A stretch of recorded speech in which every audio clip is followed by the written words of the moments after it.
If you're a parent that thinks they've tried everything and their son hasn't turned a corner, I strongly encourage you to look at coming to PACE. We're a long-term program specifically created to work with young adult men who struggle with mental health and/or substance use issues.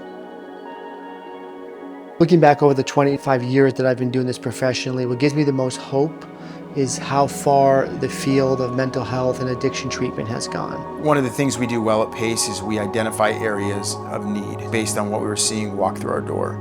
Addiction does not have to be just alcoholism and substance use. There are many different ways it's manifesting these days with the advancement of technology, including gambling, cannabis-induced psychosis, screen addiction, and we're able to build programs in real time that address these ever-changing battlefronts.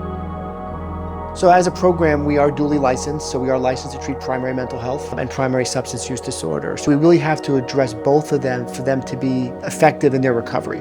So if we have a client that's never used substances, that is just here for primary mental health, if they start using substances, it's not going to be good for their mental health. If we have a person that doesn't really have any pronounced mental health issues, but continues to use substances, it's going to trigger a mental health episode. So a true dual diagnosis program has to have a team of clinicians to be able to address both the mental health and the substance issues. On Wednesday afternoons, the whole team convenes. We have an opportunity to sit with a doctor and to go through each individual's case, which is a time where we're tailoring their treatment plans or talking about difficult issues and adjustments that we need to make as a program to meet the needs of the clients that we're serving. That's the beauty of a treatment team. When you have that collaborative approach, it's not just one person's perspective.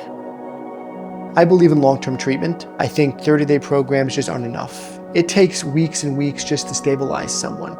It takes weeks and weeks just to earn their trust, for them to be vulnerable and share. So throughout the program, everything's based on a phase system. The program will start off more supportive in the beginning, more hand-holding, more direction. And as the client is able to meet the milestones, we start to pull back some of the structure and give them more freedoms. And then we see how they do with that. And if they do well with that, we give them more freedoms.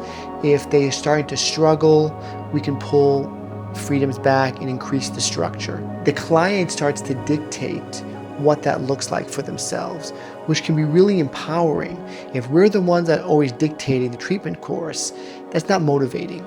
When the client is able to see that based off his behaviors, his motivation, the goals he's accomplishing earns him more freedom, that becomes motivating for them. And so the program is a continuum of care. The goal of our program is for them to not have to ever return to a program ever again. Are we turning over every stone? And so for effective treatment, we need to make sure that we're fully addressing any underlying mental health issues which have or could lead to a substance issue. A lot of times you feel hopeless and lost. You don't know as a parent what to do for your kid. And the best thing to do is trust the professionals. You may believe that your son won't change, but there's 1,000 PACE alumni where parents felt the same way. Taking that leap of faith to send your son to treatment could save their life.